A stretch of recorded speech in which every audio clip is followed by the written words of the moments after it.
Bonjour à chacun et chacune, que le Seigneur vous encourage, vous porte en cette journée, que vous puissiez vous sentir porté par votre souverain berger, par celui qui prend soin de vous. Je lis le psaume 28, verset 9. Sauve ton peuple et bénis ton héritage, sois leur berger et porte-les à perpétuité. Dans nos traductions, en français, ce verset présente quelques variantes, et surtout le verbe associé au travail du berger, soit leur berger, et vous trouverez dans vos traductions, élève-les, les élever, lève-les, soit leur soutien, soutiens-les, ou ici, porte-les, portez.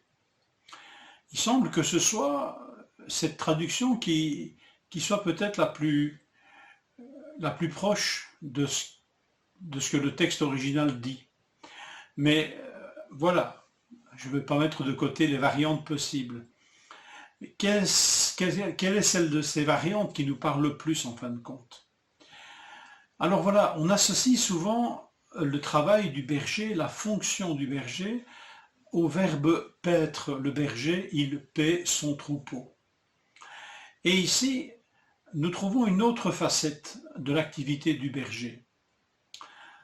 Et pour mieux saisir cette facette, ce verbe porter, porte-les, c'est intéressant de lire Ésaïe 40, verset 11.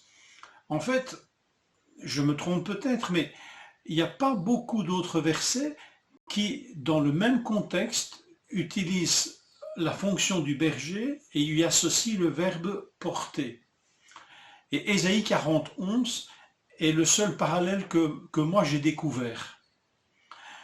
Écoutez bien, 40 verset 11, Ésaïe 40 verset 11, pareil à un berger, il s'occupera de son troupeau, il prendra les agneaux dans ses bras et les portera contre sa poitrine ou dans son sein, et il conduira les brebis qui allaitent. Ici, vous trouvez donc bien la fonction de berger associée au verbe porter. Et nous voyons dans ce texte l'extrême sollicitude du berger. C'est pas seulement celui qui conduit machinalement ou du bout de la houlette son troupeau, il lui est profondément attaché. Et ici, il est très touchant que ce soit les agneaux et les brebis qui allaitent qui soient un peu mis à l'honneur. Dieu s'occupe de son troupeau et il prend les agneaux dans ses bras et les porte contre sa poitrine, contre son sein.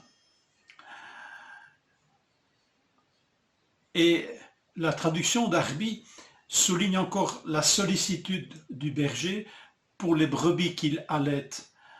Il rend par le verbe conduire, vous voyez, il conduira les brebis qui allaitent, il y ajoute, il conduira doucement celles qui allaitent.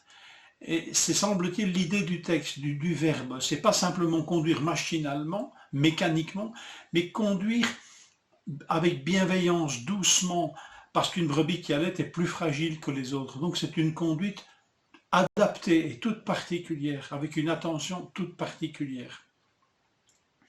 La traduction œcuménique de la Bible, la Tob, traduit même « il conduira doucement » par « il procure de la fraîcheur aux brebis qui allaitent ».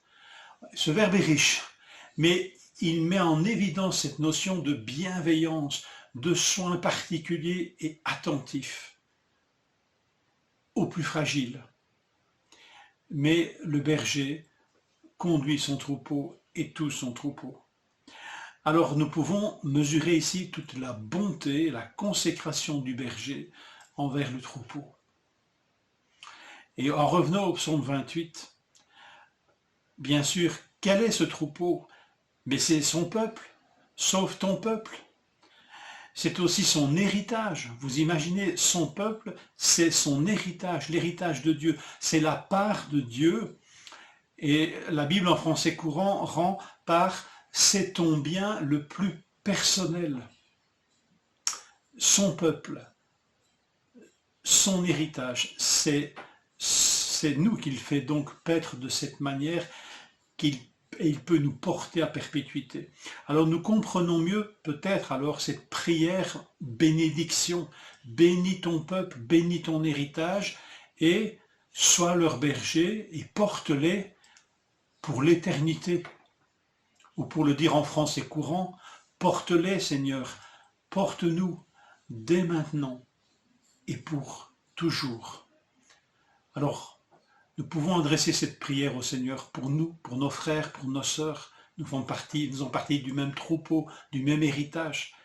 Seigneur, sois notre berger et porte-nous, Seigneur, à perpétuité et pour toujours. Que Seigneur vous encourage et vous porte en cette journée. Bonne journée.